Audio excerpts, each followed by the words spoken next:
পারবে না। যারা নেবে তারা খেতে শাক পাবে, বুড়ো না।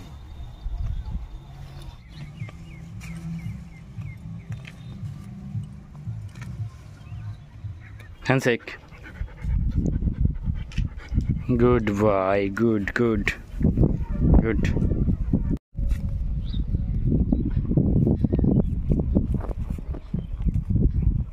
জানি হাতের মুখে ওষুধ আর 5 থেকে সরবেন। হ্যাঁ যাচ্ছে তুমি চলে যাবেন।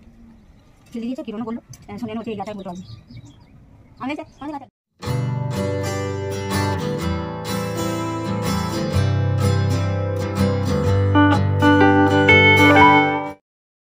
নমস্কার বন্ধুরা, তোমরা সবাই কেমন আছো? আশা করি ভালো আছো। আমার সমস্ত বন্ধুদের জানাই আমি ভালোবাসা। আজ আমি গদাধর, আপনারা দেখছেন দত্ত ফ্যামিলি ব্লগ।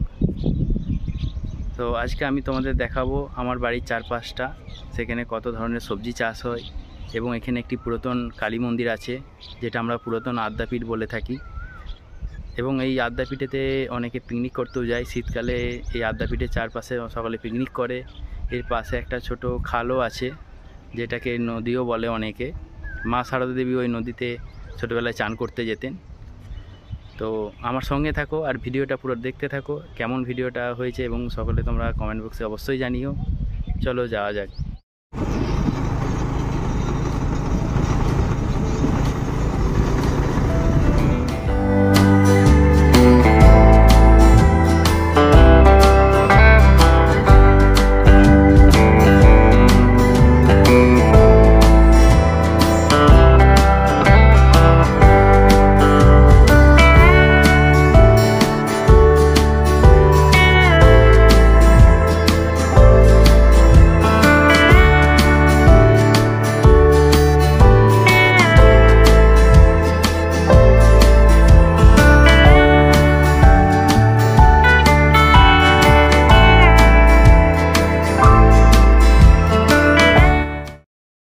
এটা আমাদের বাড়ির কমলা লেবু গাছ। এতে কম করে হলেও 200টার বেশি কমলা লেবু ধরেছে, এবং এই কমলা লেবুগুলো খেতে প্রচণ্ড মিষ্টি।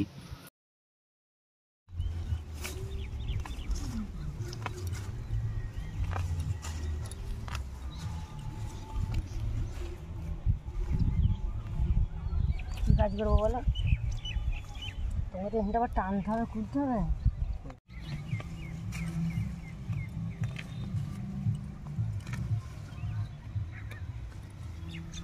আমি ঘাসগুলো পরে তুলে নিচ্ছি। তো তুমি ঘাস শুকনো তুলে নিয়ে তারপর ঘাসগুলো পাচ্ছ? না না, ঘাসগুলো ছিঁড়ে ফেলে দিচ্ছি।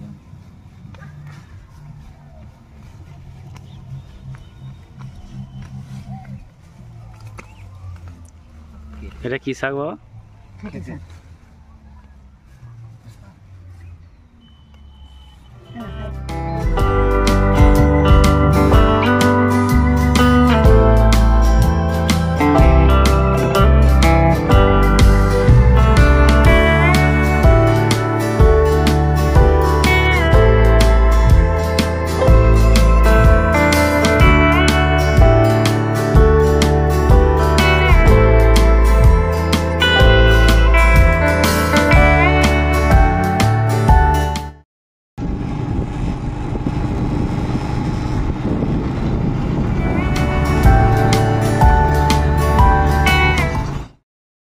আর এটা যে তোমরা দেখতে পাচ্ছ, এটা বহু বছর আগের হচ্ছে পুরাতন ডিপ কল।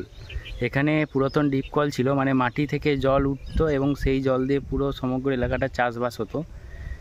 এখন সেটা প্রায় ভেঙেই গেছে। এটা সরকার থেকে করেছিল, কিন্তু কেউ আর ইউজ করে না বলে এটা ভেঙে গেছে। আর এর পাশেই তোমরা দেখতে পাচ্ছ বাঁশ বন আছে, জঙ্গল আছে, আর এখানে একটা খালও আছে। বর্ষাকালে এই খালে এত জল হয়, পুরো এই এলাকাটা না পুরো ডুবে যায় খালের জলেতে।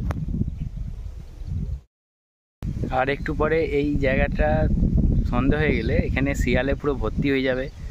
আর এই ঘরের মধ্যে হয়তো শিয়াল আছে, যদি ভেতরে ঢুকা যায় দেখা যাবে শিয়াল শুয়ে আছে। একা আছি সেই কারণে আর যাবো না ভেতরে। ঠিক আছে, তোমরা দেখতে থাকো।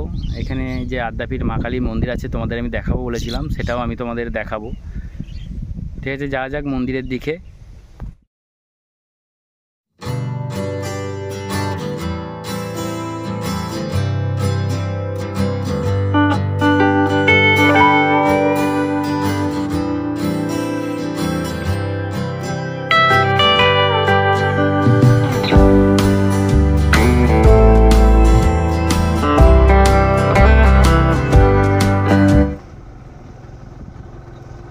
এই হচ্ছে আদ্যাপীর মন্দিরটা, পুরাতন আদ্যাপীঠ, যেটা কামারপুকুরে।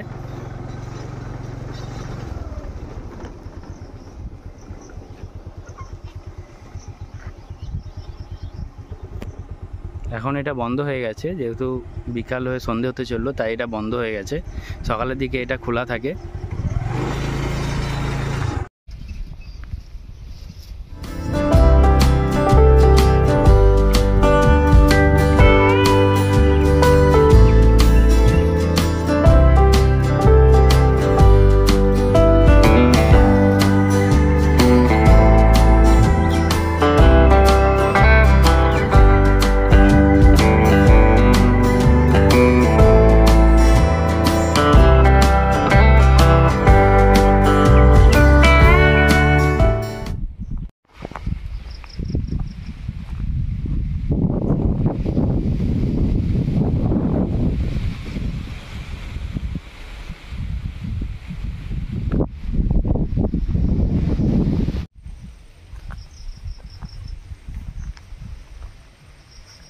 এখানে বাঁশ দিয়ে পোল তৈরি করেছে যাতে ওই পারে যাওয়া যায়।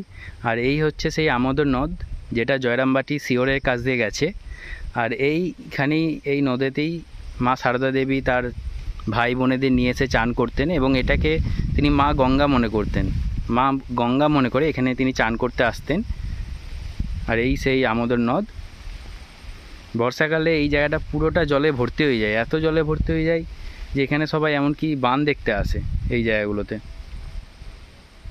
আর এখানে তো শীতকালে পিকনিক স্পট হয়ে যায়, হালকা হালকা জল বয়ে এর মধ্য দিয়ে। আর এই সব পার্কগুলোতে পিকনিক হয় তখন।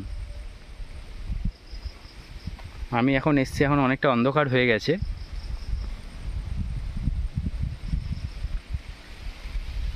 তোমরা যদি কেউ কামারপুকুর বেড়াতে আসো, তোমরা অবশ্যই পুরাতন আদ্যাপীঠটা একবারে ঘুরে যেও। বেশি দূর না, কামারপুকুর মিশন থেকে মাত্র 2 কিলোমিটার। এখানে এলে খুব ভালো লাগবে তোমাদের। কি সুন্দর হালকা বাতাস বইছে, এই গরমের মধ্যেও যে এত সুন্দর ঠান্ডা বাতাস বইছে এখানে, যে তোমরা দেখতেই পাচ্ছ গাছের পাতা কী হারে নড়ছে।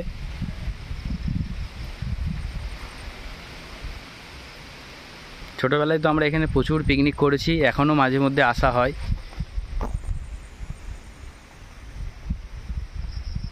ঠিক আছে, আর বেশিক্ষণ আমি এখানে থাকবো না, সন্ধে প্রায় হতে চললো।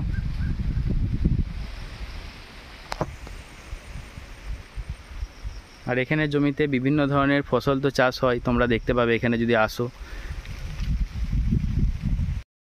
আর তোমরা যদি এই যে নদীটা আছে, এই নদীটার ওপারে যাও, ওপারের গ্রামটার নাম হচ্ছে দেরে গ্রাম, যেটা হচ্ছে রামকৃষ্ণদেবের আদি বাড়ি বলতে পারো। রামকৃষ্ণদেবের বাবা ওখানে থাকতেন, কোনো কারণে প্রবলেম হওয়ার জন্য তিনি এখান থেকে রাতারাতি চলে আসেন কামারপুকুরে। তো আপনারা এই খালটা পেরিয়ে যদি এইদিকে হেঁটে হেঁটেও যান, আপনারা দেখতে পাবেন সেখানে রামকৃষ্ণদেবের বাবার মন্দির রয়েছে দেরে গ্রামেতে।